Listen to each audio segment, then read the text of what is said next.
अस्सलामुअलैकुम readers, welcome back to my channel. उम्मीद करती हूँ आप सब लोग खैरियत वाफियत से होंगे। आज की किस्त में माहिरा एक ऐसी खुफिया साजिश का शिकार होने वाली है जिसका राज जानकर आपकी सांस भी रुक जाएगी। इसीलिए वीडियो को आखिर तक जरूर देखें। उलझी डोरें अज कलम कायनात आमना, किस्त नंबर 26।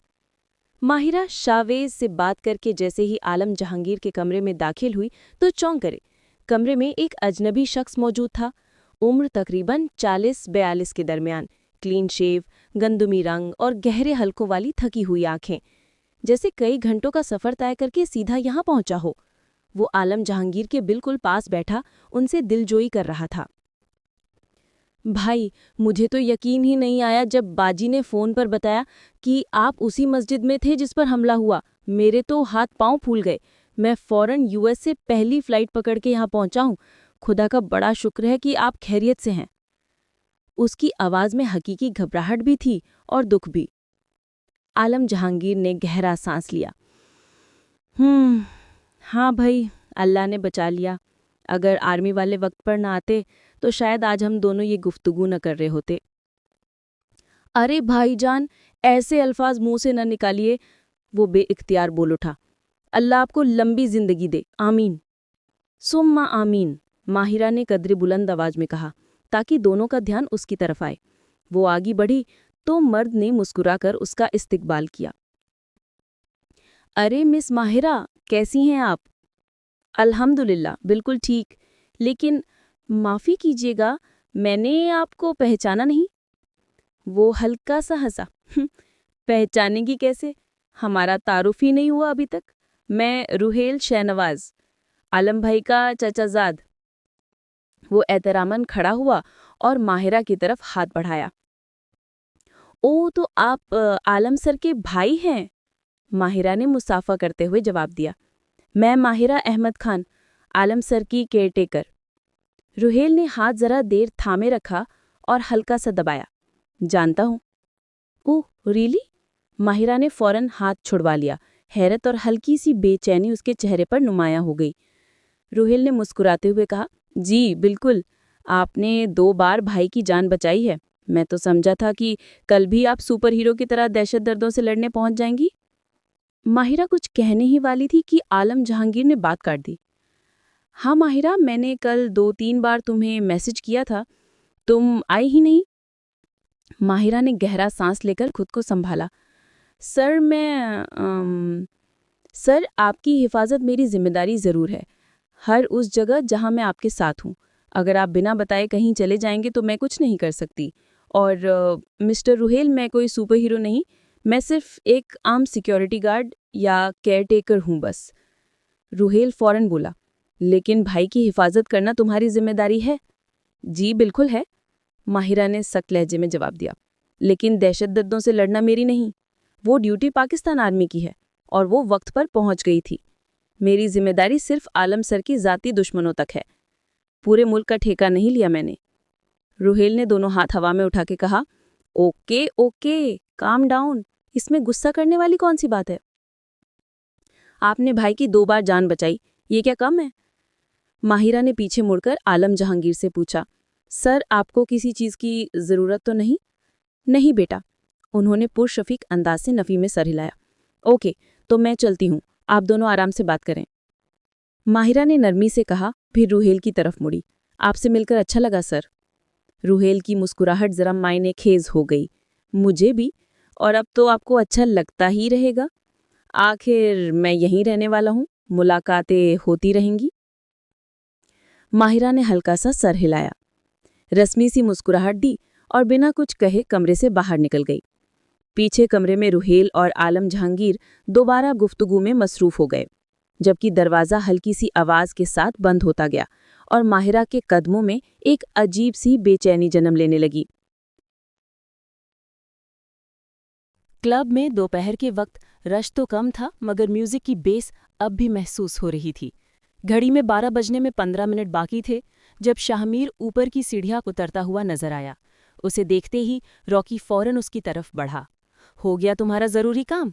रॉकी ने मायनेखेज मुस्कुराहट के साथ पूछा। बिल्कुल, शाहमीर ने आंख मारी और दोनों दबी दबी हंसी हंसने लगे।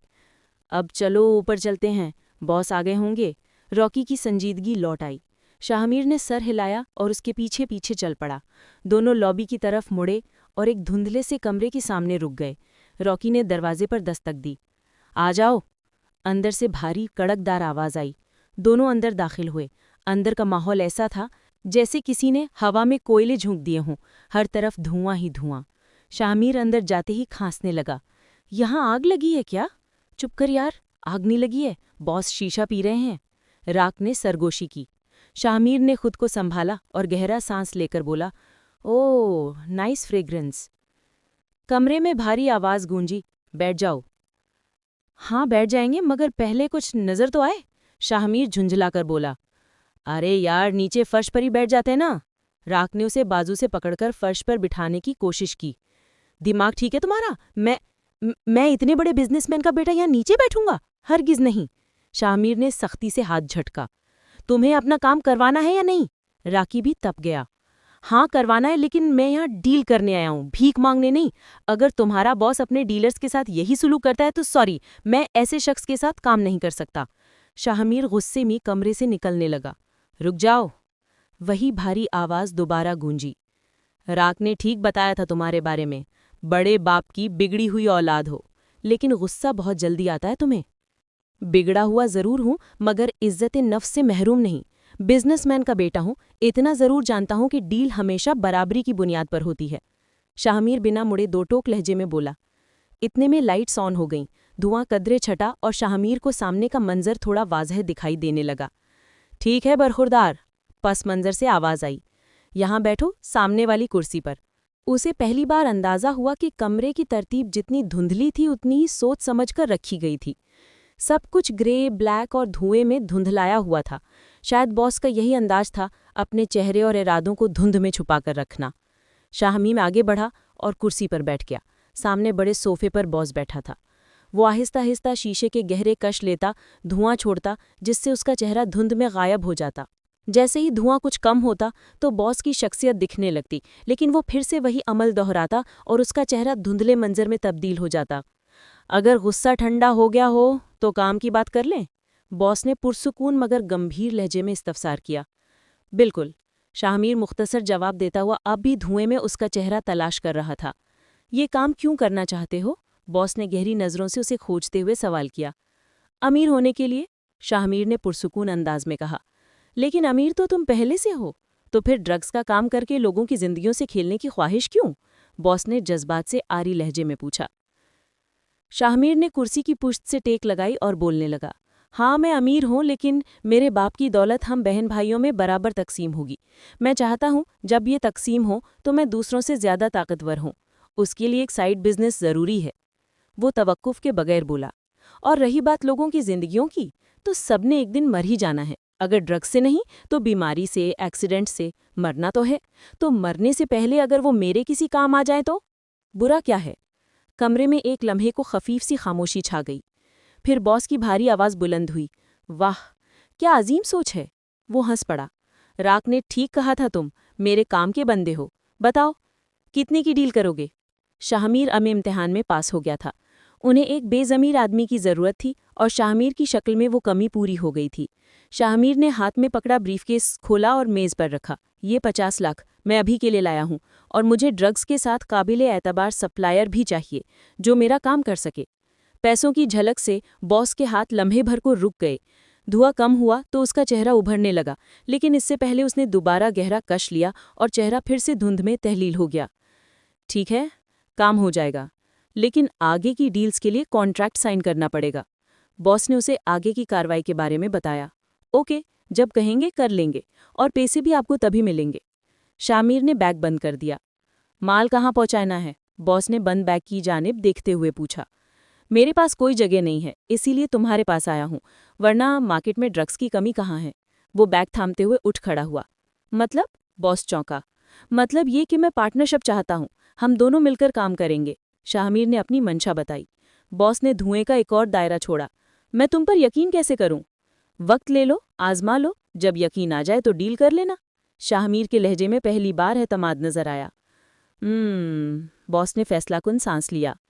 राक ने तुमसे एक काम कहा था, वो कर दो, फिर हमारी पार्टनरशिप पक्की समझो।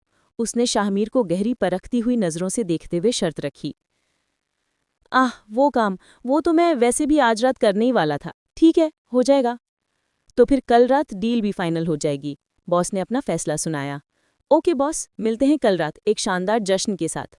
शाहमीर ने हल्के से 2 उंगलियां माथे पर रखीं, सैल्यूट किया और बैग उठाकर बाहर चला गया। दरवाज़ा बंद होते ही रॉकी खुशी से फूले न समाया। थैंक यू बॉस, आपने मेरा काम भी करवा दिया। चुप, बॉस का लहजा सख्त हो गया। इस पर नज़र रखो, मुझे इसकी हर हरकत, हर पल की रिपोर्ट चाहिए, समझ गए? राकी फौरन सीधा हुआ, यस बॉस। फिर वो सलाम करता हुआ कमरे से निकल गया। धुएं में लिपटा हुआ कमरा दोबारा खामोश हो गया और बॉस की आंखों में ऐसी चमक उभरी थी जो किसी नए खेल के आगाज की अलामत थी। ड्रिप खत्म होने वाली थी, लेकिन सानिया अभी तक होश में नहीं आई थी। हानिया की परेशानी लम्हा ब लम्हा बढ़ रही थी। तुम जाकर डॉक्टर को बुलाकर क्यों नहीं लाते? इतनी देर हो गई, सानिया को अभी तक होश क्यों नहीं आया? हानिया की आवाज में घबराहट और खौफ दोनों झलक रहे थे। आ जाएगा, डॉक्टर ने कहा था ड्रिप खत्म होने तक होश आ जाएगा। हुमैन ने उसे तसल्ली दी, मगर हानिया की आंखों में खौफ मजीद बढ़ गया। ड्रिप तो खत्म हो चुकी है, तुम जाकर बुला क्यों नहीं रहे डॉक्टर को? हानिया इस बार गुस्से में चीखी। चीखो मत पागल लड़की, हुमैन आहिस्ता मगर शदीद लहजे में बोला। हानिया कुछ और बोलने ही वाली थी कि अचानक सानिया की धीमी सी आवाज सुनाई दी। हनी। हानिया फौरन मुड़ी और जज्बाती होते हुए उसका बेन्यूला लगे हाथ को पकड़ लिया। जी हनी की जान, तुम ठीक तो हो ना? हानिया की आंखों में खौफ और मोहब्बत दोनों झलक रहे थे और वो कांपते हाथ से उसका हाथ थाम रही थी। आह! बेन्योला की सुई चुभते ही सानिया दर्द से कराने लगी। हाथ छोड़ो उसका, पागल हो गई हो क्या? सुई चुभ जाएगी उसे। हुमैन हानिया के पास आता हुआ चीखा। चीखो मत पागल लड़के। हानिया भी आहिस्ता आवाज में उसी के अंदाज में बोली। हनी, सानिया ने कराहते हुए दोबारा उसे पुकारा। जी, आई एम सॉरी मेरी जान, मैंने जानबूझकर नहीं किया। तुम्हें होश आ गया ना, तो मैं जज्बाती हो गई थी। हानिया ने हल्के लहजे में जवाब पेश किया। इसमें जज्बाती होने वाली क्या बात थी? उसे होश आना ही था। इतनी बहादुर है मेरी बहन, छोटे मोटे फोबिया उसका कुछ नहीं बिगाड़ सकते, क्यों? हुमैन मुस्कुराकर सानिया के बाल सहलाते हुए बोला। सानिया ने भी सर हिलाकर हल्की सी मुस्कुराहट दी। तुमने तो आज जान निकाल दी थी मेरी। पता है, तुम्हें बेहोश देखकर मेरे होश उड़ गए थे। बावली हो गई थी मैं। हानिया ने सानिया का माथा चूमते हुए कहा। देखो, अब इस बात का इल्जाम तो मेरी मासूम बहन पर मत डालो, तुम तो पहले से ही बावली हो। हुमैन ने हंसते हुए हानिया को छेड़ा। ओ हेलो मिस्टर, तुमको ज्यादा ओवर नहीं हो रहे? मैं कुछ कह नहीं रही तो तुम फैलते ही जा रहे हो, अपनी हद में रहो। हानिया ने खड़े होकर गुस्से में शहादत की उंगली उठाई और उसे खबरदार किया। हुमैन ने दाएं बाएं सर हिलाकर खुद को देखा, फिर हैरत से हानिया की तरफ देखते हुए बोला, तुम तो वाकई बावली हो गई हो, वरना मैं तो कहीं से नहीं फैल रहा। ज्यादा स्मार्ट बनने की कोशिश मत करो, हानिया ने उसे घूरते हुए कहा। हुमैन कुछ जवाब देने वाला था कि सानिया बोली, आप दोनों लड़ क्यों रहे हैं? और हानिया, मुझे घर जाना है, प्लीज तुम ड्राइवर को कॉल कर दो। सानिया की आवाज में चिड़चिड़ापन था। अच्छा, ठीक है, मैं अभी कॉल कर रही हूँ, तुम बस टेंशन ना लो। हानिया ने उसे पुरसुकून करने की कोशिश की और फोन पर ड्राइवर का नंबर तलाश करते हुए बाहर चली गई। कुछ देर बाद वो वापस आई। हुमैन अजीबोगरीब हरकतें करके सानिया को हंसा रहा था और वो भी हंस हंस कर दोहरी हो रही थी। ऐसा लग ही नहीं रहा था कि ये लड़की अभी बहुत बड़े सदमे से गुजरी है। इन दोनों बहन भाइयों को समझना नामुमकिन है। ये हर उस जगह वो काम करते हैं जिसकी तवक्को कोई नहीं करता। हानिया हंसते हुए खुद से बोली। गुरूब आफताब का वक्त था। सूरज की सुर्खी अपने इख्तितामी लम्स ज़मीन पर बिखेर रही थी। ऊपर लाली से रंगा आसमान और नीचे सब्ज पहाड़ियों की खामोश वुसअत, दोनों मिलकर एक ऐसा मंजर बना रहे थे जो आंखों को ठंडक और दिल को सुकून देता था। उन्हीं सरसब्ज पहाड़ियों के दामन में बने घरों की कतार दूर से यूं दिखाई देती थी जैसे पहाड़ ने अपनी सब्ज छाती पर छोटी छोटी कौंपलें जमा कर रखी हों। मंजर इतना दिलकश था कि लम्हा भर को इंसान दुनिया की सारी उलझनें भूल जाए। उन्हीं पहाड़ों के दरमियान आबाद फार्म हाउस के एक कमरे में कैप्टन हम्माद और मेजर खान की टीम बैठक जमाए बैठी थी। कमरे में कहूँ हल्के फुल्के जुमलों और शोखी की खुशबू फैली हुई थी। हम्माद अपनी शोख तबीयत के बाइस 2 ही दिन में सबके दिल में जगह बना चुका था। सब यूं घुल-मिल कर बैठे थे जैसे बरसों की रफ़ाकत हो। मगर ये माहौल उस वक्त मुंजमद हो गया जब कमरे का दरवाज़ा हल्की सी चरचराहट के साथ खुला और मेजर खान अंदर दाखिल हुआ। अगले ही लम्हे कमरा इतना खामोश हो गया कि सांसों की मध्यम आवाज़ तक सुनाई देने लगी। क्या हुआ भई, तुम सब ऐसे खामोश हो गए जैसे मौत का फरिश्ता देख लिया हो? कैप्टन हम्माद ने खामोश फिजा को चीरते हुए तंजिया मुस्कुराहट सजाकर कहा। वो लम्हा भर को रुका, फिर शरीर अंदाज में बोला, या फिर मेजर खान को? वो अभी जुमला पूरा भी नहीं कर पाया था कि उसे बर्फ जैसी सर्द आवाज़ पीछे महसूस हुई। लम्हा भर में मेजर खान उसके अक़ब में खड़ा था। अगले ही पल उसने हम्माद की गर्दन मजबूती से थाम ली। फिर वो करख्त लहजे में बोला, मौत का फरिश्ता तो मैं हूँ, लेकिन सिर्फ उनके लिए जो इस मुल्क का बुरा सोचते हैं। शुक्र करो हम्माद, तुम इस फहरिस्त में नहीं हो, वरना आज तुम्हारा आखिरी दिन होता। उसने झटके से हाथ छोड़ा। हम्माद लड़खड़ाता हुआ संभला, लेकिन गर्दन पर दबाव की वजह से सांस में दुश्वारी पेश आ रही थी, जिसकी वजह से वो बुरी तरह खांसने लगा था। वैसे मैं देख रहा हूँ टीम बड़ी खुश है, क्यों ना हो, एक मस्खरा जो मिल गया है हंसाने को। लेकिन याद रखो, हमारी ड्यूटी लोगों को हंसाना नहीं, बल्कि उनकी मुस्कुराहट की हिफाजत करना है। मेजर खान ने मेज़ पर हाथ मारते हुए धाड़ा। वो सब पर निगाहें घुमाता हुआ बोला, 2 दिन पहले एक बड़ा सानेहा होते होते रह गया और खतरा अभी भी सर पर मंडला रहा है। तुम लोग यहाँ हंसी मजाक में मसरूफ हो, कोई अपडेट नहीं, कोई रिपोर्ट नहीं। आखिर मुझे खुद ही आना पड़ा ताकि तुम सबको याद दिला सकूं कि तुम लोगों ने कोई सर्कस ज्वाइन नहीं किया। जब दिल चाहे हाजिर हो जाओ और ना चाहे तो दूसरों के शो देख देख कर मुस्कुराते रहो। ऐसा यहाँ नहीं चलता। तुम सब एजेंट्स हो, और मामूली नहीं, दुनिया की बेहतरीन इंटेलिजेंस एजेंसी ISI के एजेंट्स।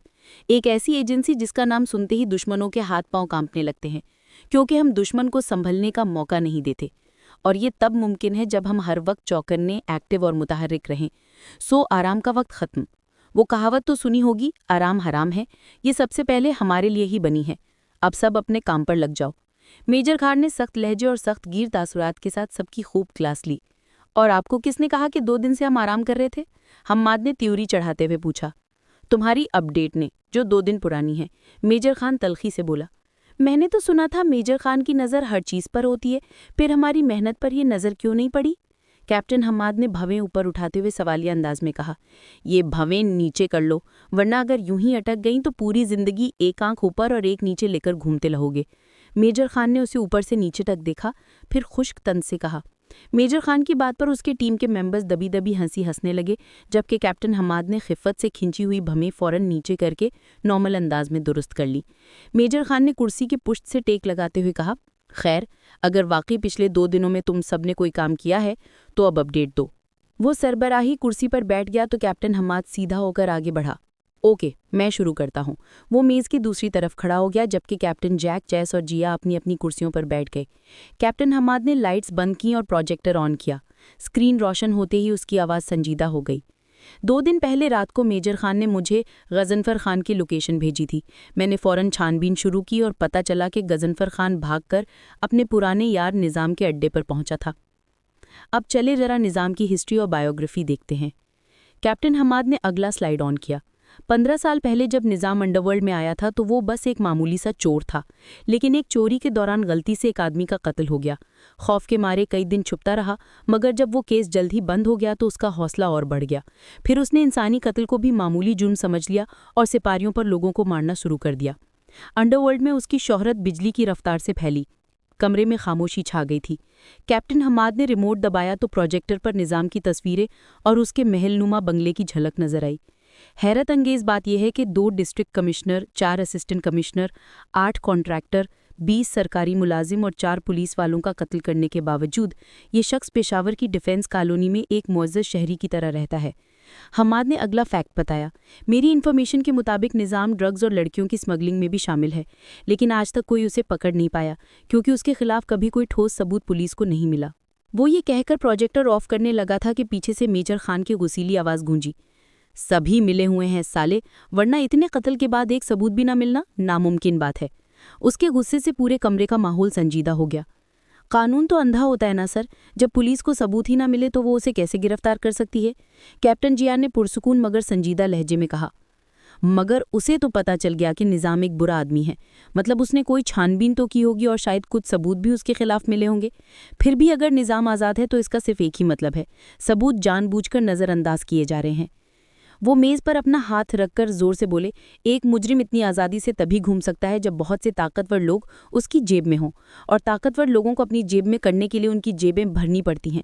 हमारा अंधा कानून चंद पैसों के अवज़ अपना ज़मीर बेच देता है और सच में अंधा बन जाता है। ऊपर से लेकर नीचे तक सब मिले हुए हैं ऐसे मुजरिमों से। ये पूरी कौम ही करप्ट हो चुकी है। मेजर खान ने सर्द आ भरी। मैंने तो सुना था कि आप एक मुहिब्बे वतन पाकिस्तानी हैं, लेकिन आज आपके मुंह से अपनी ही कौम के बारे में ये अल्फाज सुनकर कुछ शक सा हो रहा है। कैप्टन हम्माद ने अफसोस भरी निगाहों से मेजर खान को देखते हुए कहा, मैं मुहिब्बे वतन पाकिस्तानी हूँ हम्माद, लेकिन इसका मतलब ये हरगिज़ नहीं कि मैं गलत को गलत कहना छोड़ दूँ। मेजर खान ने संजीदा और पुख्ता लहजे में जवाब दिया, और हमारा सबसे बड़ा मसला ये है कि हम गलत को गलत मानने से ही कतराते हैं। कोई भी अगर हमें अपनी गलती का एहसास दिलाने की कोशिश करे तो हम फ़ौरन उसके मुंह में मुहिब्बे वतन की चादर ठोंसकर उसे खामोश कर देते हैं। मेजर खान ने कुर्सी के किनारे हाथ रखकर आगे झुकते हुए कहा, भाई जो गलत है वो गलत है। हमारे लिए सिर्फ सियासतदान ही करप्ट है, लेकिन सड़क पर गुजरते हुए ट्रैफिक रूल्स तोड़कर 100 रुपये पुलिस वाले को देने वाला और वो 100 रुपये चुपके से अपनी जेब में रखने वाला पुलिस ऑफिसर हमें करप्ट नहीं लगता। सरकारी दफ्तरों में अपनी हक को हलाल की पेंशन लेने के लिए अकाउंट ऑफिसर को अपनी पेंशन का 5% हिस्सा देकर अपना काम करवाने वाले और वो रिश्वत लेकर काम करने वाले भी हमें करप्टेड नहीं लगते।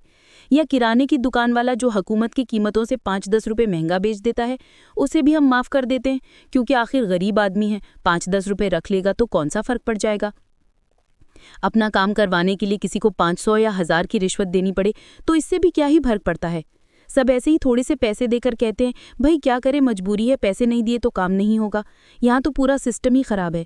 तो जब तुम्हें मालूम है कि ये सिस्टम खराब है तो पैसे देकर उसका हिस्सा क्यों बनते हो? अगर कोई रिश्वत मांग रहा है उसे रिपोर्ट करो, ना कि पैसे देकर बुराई को बढ़ावा दो। यही छोटी छोटी बुराइयां मिलकर पूरे सिस्टम को तबाह बर्बाद कर देती हैं। उसने मेज़ पर हाथ रखकर जोर से कहा, हमारे सियासतदान करप्ट हैं क्योंकि हमारी कौम करप्ट है, और मुझे ये कहते हुए बिल्कुल शर्म नहीं आती। मैं अपनी कौम की बुराइयों को भी सामने लाता हूँ। झूठ, बददियानती और रिश्वतखोरी हमारी सबसे बड़ी बीमारी है। जब तक हम गलत को गलत नहीं मानेंगे, अपनी गलतियों को सुधारना कैसे मुमकिन होगा? मेजर खान ने नज़रें उठाकर सबको देखा, और मेरी मुहिब्बे वतनी का अंदाज़ा ये देखकर लगाया जा सकता है कि मैं जानते हुए भी कि यहाँ झूठे और बददियानत लोग भी रहते हैं, मैं इन सब के लिए 24 घंटे सरहद पर ड्यूटी दे सकता हूँ ताकि मुल्क की हिफाजत कर सकूँ। कैप्टन जिया ने तस्वीर के दूसरे रुख की तरफ इशारा करते हुए कहा, लेकिन सब लोग एक जैसे नहीं होते सर। इस मुल्क में बहुत से अच्छे लोग भी हैं। हम चंद लोगों की वजह से पूरी कौम को बुरा नहीं कह सकते। मेजर खान ने भवें हल्की सी उठाते हुए जवाब दिया, बिल्कुल अच्छे लोग भी हैं, लेकिन हमेशा मेजॉरिटी को देखा जाता है। हिंदुस्तान में मुसलमान भी रहते हैं, मगर चूंकि अक्सरियत हिंदुओं की है, इसे हिंदुस्तान कहा जाता है। इसी तरह चीन में भी मुसलमान होंगे, मगर अक्सरियत की वजह से उसे चीनियों का मुल्क कहा जाता है। तो अगर हमारे मुल्क में इतना कुछ गलत हो रहा है तो इसका मतलब यही हुआ कि अक्सरियत गलत लोगों की है। खैर, क्लोज द टॉपिक। अगर हम इस मसले पर बात करते रहे तो वक्त बर्बाद हो जाएगा, और हमारे पास बिल्कुल वक्त नहीं है। फिर मेजर खान ने कैप्टन हम्माद की तरफ देखते हुए कहा, हम्माद तुम फिलहाल इस निज़ाम पर दूर से नज़र रखो। मुझे यकीन है बहुत जल्द ये दोनों अपने सरबराह से मिलने ज़रूर जाएंगे। कैप्टन जैस, आप इस निज़ाम और उसके इर्द गिर्द के लोगों की कॉल्स रिकॉर्ड करें, ताकि अगर ये कोई नई प्लानिंग करे तो हमें फ़ौरन पता चल सके, ठीक है? मेजर खान ने दोनों को काम सौंपते हुए इस्तफसार किया। दोनों ने एक साथ सलामी दी। Okay sir. मेजर खान का निशाना अब कैप्टन जिया की तरफ था। बताएं, हमारे दूसरे मिशन का काम कैसा चल रहा है? जी सर, हमारे मिशन में बहुत प्रोग्रेस हुई है। बहुत से मुजरिमों की इन्फॉर्मेशन हमारे पास आ चुकी है और बाकी सब पर काम जारी है। मैं वक्तन फ़वक्तन आपको रिपोर्ट देती रहूंगी। I am waiting. Major Khan ने तंजिया निगाहों से कैप्टन जिया को देखा और फिर कुर्सी से उठते हुए बोले, तुमने बिल्कुल दुरुस्त कहा था हम्माद कि मेरी नज़र सब पर रहती है। जो तुमने मुझे निज़ाम के बारे में बताया ये मैं बहुत पहले से जानता था, इसीलिए कह रहा हूँ तुम सब ने कोई काम नहीं किया। थोड़ा क्रिएटिव बनो, हमेशा जूनियर्स के भरोसे पर मत बैठो। उम्मीद है अगली बार मुझे कोई बासी खबर नहीं सुनाओगे। ये कहकर मेजर खान तलखी से कमरे से बाहर चले गए और कमरे में एक खामोशी छा गई, जिसे हम्माद की आवाज़ ने ख़त्म किया। खड़ूस, जब सब कुछ पहले से पता था तो पिछले 1 घंटे से मुझसे सुन क्यों रहा था? हम्माद जलकर बोला। ताकि बाद में आपको सुना सके, कैप्टन जैस ने शरारत से मुस्कुराकर जवाब दिया। हा हा, वेरी फनी। कैप्टन हम्माद ने दांत दिखाकर मसनूई सी मुस्कुराहट बनाई और गुस्से से जैस को घूरा।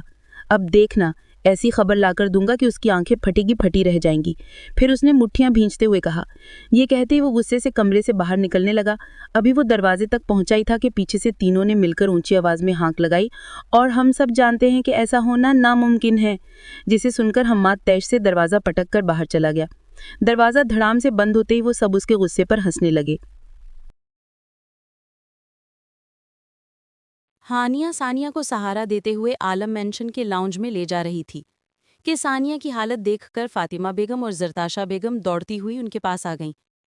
क्या हुआ है इसे? फातिमा बेगम काफी परेशान लग रही थी। वो यूनिवर्सिटी में कॉकरोच देखकर डर के मारे बेहोश हो गई थी। हानिया ने सानिया को सोफे पर बिठाते हुए बताया। क्या मतलब? ये कैसी यूनिवर्सिटी है जहां कहीं से भी कॉकरोच आ जाता है? मैंने आलम से कहा भी था कि तुम दोनों को लंदन की यूनिवर्सिटी में दाखिला दिलवाई, लेकिन यहाँ मेरी बात मानता कौन है? अब देखो क्या हाल हो गया है बच्ची का। जरताशा बेगम गुस्से और परेशानी के बीच बोली। उफ, हाथ में बेनोला भी लगा हुआ है, बहुत दर्द हो रहा होगा ना? फातिमा बेगम ने सानिया के हाथ में बेनोला देखकर तकलीफ से कहा। नहीं मामा, मैं ठीक हूँ, बिल्कुल भी दर्द नहीं हो रहा, सानिया ने धीमी आवाज में जवाब दिया। उफ, एक ही दिन में पीली फटक हो गई है। जरताशा बेगम उसके गाल को प्यार से छूकर बोली। अब कल से तुम यूनिवर्सिटी नहीं जाओगी। फातिमा बेगम ने उसका तकलीफ से अटा चेहरा देखकर जज्बाती फैसला सुनाया। सानिया ने मदद तलब नजरों से हानिया की तरफ देखा, जिस पर हानिया ने उसे आंखों से तसल्ली दी। ऐसा कुछ नहीं होगा, मैं सब संभाल लूंगी, तुम फिक्र मत करो। इस इशारे पर सानिया कुछ पुरसुकून हुई। उसी वक्त शाहवेज और शाहजल ऊपर से आते हुए बोले, क्या हो गया है, इतना शोर क्यों मचाया हुआ है? ये देखो, तुम्हारी बहन की क्या हालत हो गई है। फातिमा बेगम रोते हुए बोली। क्या मतलब, क्या हुआ है सानिया को? दोनों भाई नीचे फर्श पर बैठकर परेशानी से सानिया को देखने लगे। हानिया ने सारी रुदाद उनको सुना दी। ओ मेरी क्यूट सी बहन, कितनी बार कहा है अपना ख्याल रखा करो और इतना मत डरा करो। शाहजल ने सानिया का हाथ अपने हाथ में लेकर चूमते हुए कहा। ड्रिप तो लग गई है ना? ये बेनोला क्यों लगा हुआ है? कितना दर्द हो रहा होगा? शाहवेज ने हल्के से बेनोला लगे हाथ को छूते हुए पूछा। डॉक्टर ने कहा था शाम को एक और ग्लूकोज की बोतल लगवा दें ताकि कमजोरी ना हो। हानिया ने डॉक्टर की हिदायत बताई। शाहवेज उठकर अपनी फैमिली डॉक्टर को कॉल करने लगे। सब लोग अब सानिया के पास बैठकर उसकी देखभाल कर रहे थे। शाहवेज और शाहजल उसे हंसाने के लिए चुटकुले सुना रहे थे, क्योंकि वो उसे उदास नहीं देख सकते थे। इसीलिए उसे खुश करने को हर जतन कर रहे थे।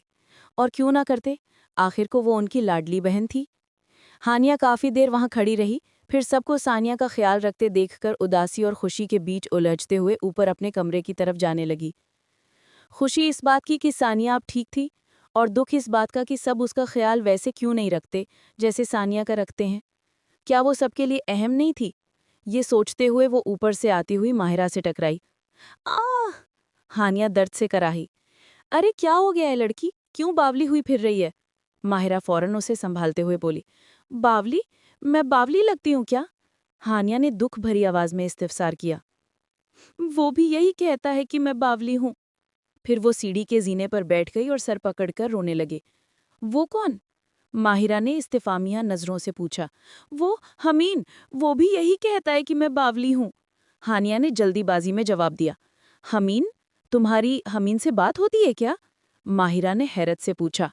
हाँ, बस आज हुई, हानिया ने झिझकते हुए कहा, जैसे कोई छोटी सी चोरी पकड़ी गई हो। आज क्यों? माहिरा ने फिर से सवाल किया। हानिया ने जल्दी जल्दी बताया। आज सानिया की तबीयत खराब हो गई थी, तो वो उसे यूनिवर्सिटी के डॉक्टर के पास ले गया। बस वही थोड़ी सी, हाँ थोड़ी सी ही तो बात हुई थी। वो जल्दी से बोली ताकि माहिरा कुछ और ना सोच ले। ओह अच्छा, सानिया अब ठीक है ना? माहिरा ने फिक्रमंदी से पूछा। जी, वो अब ठीक है, आप मिल लें उससे। हानिया मुस्कुराते हुए बोली। अच्छा ठीक, मैं मिल लेती हूँ, माहिरा उठते हुए बोली। हानिया ने फौरन उसका हाथ पकड़ा। हाँ, एक मिनट आपी, एक बात पूछूं? माहिरा रुककर उसे देखा और सर हिलाकर इजाजत दी। क्या मैं वाकई बावली लगती हूँ? हानिया ने मासूमियत से इस्तिफसार किया। माहिरा उसकी मासूम शक्ल देखकर हंसी तो बहुत आई, लेकिन वो जब्त करते हुए मुस्कुराकर बोली, बिल्कुल भी नहीं, तुम तो बहुत समझदार लगती हो। अच्छा सच में? तो फिर उसने ऐसा क्यों कहा? हानिया पहले खुश हुई, फिर उदासी से हमीन के बारे में बोली, अरे वो मजाक कर रहा होगा, हम दोनों बहन भाई अक्सर ऐसे मजाक करते रहते हैं। तो तुम सीरियस मत होना, माहिरा ने प्यार से उसे समझाते हुए कहा।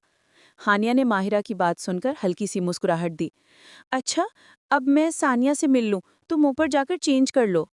माहिरा ने उसके गाल प्यार से खींचे। Okay Apia. हानिया ने हाँ में सर हिलाया तो माहिरा मुस्कुराते हुए नीचे चली गई। हानिया खड़े होकर खुद कलामी के अंदाज में बोली, पागल हो गई हूँ हानिया, क्या जरूरत थी उस कमअक्ल इंसान का जिक्र करने की। और आपिया भी क्या सोचती होंगी, मैं उनके भाई से बातें करती रहती हूँ। शुक्र है जल्दी से बात संभाल ली, वरना आज तो बुरी तरह फंस जाती। वो दिल में सोचने लगी, मैं क्यों फंसती जब मैंने कुछ किया ही नहीं। मैं थोड़ी उससे बात करती हूँ, वो तो बस इत्तेफाकन मुलाकात हो जाती है। वैसे भी मैं उसके बारे में इतना क्यों सोच रही हूँ। मेरी तरफ से भाड़ में जाए, वो कितना बदतमीज इंसान है। हानिया ने झुंझलाते हुए अपने सर पर थप्पड़ मारा और अपने कमरे की तरफ चली गई।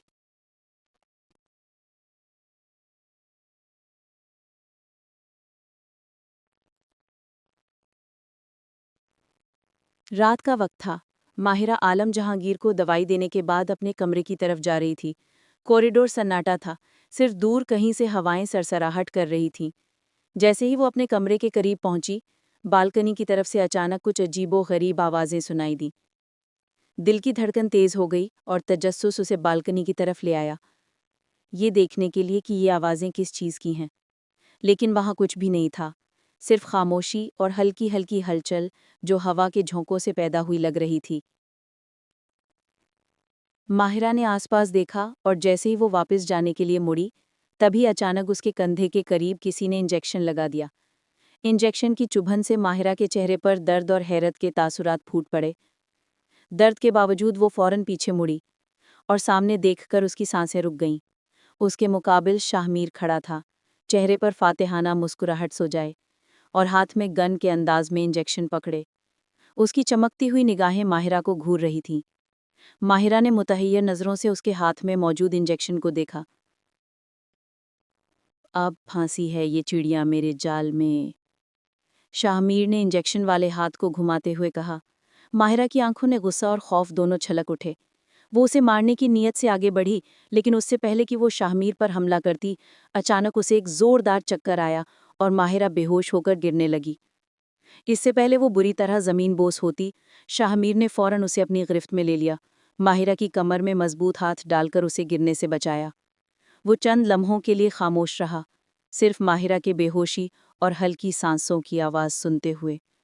फिर आहिस्ता, खतरनाक अंदाज में बोला, अब तुम्हें मुझसे कौन बचाएगा मिस माहिरा अहमद खान। जारी है। माहिरा की किस्मत अब खतरे में है। शाहमीर का खेल अभी खत्म नहीं हुआ। क्या वो बच पाएगी या सब कुछ खो देगी? जानने के लिए अगली किस्त जरूर देखें।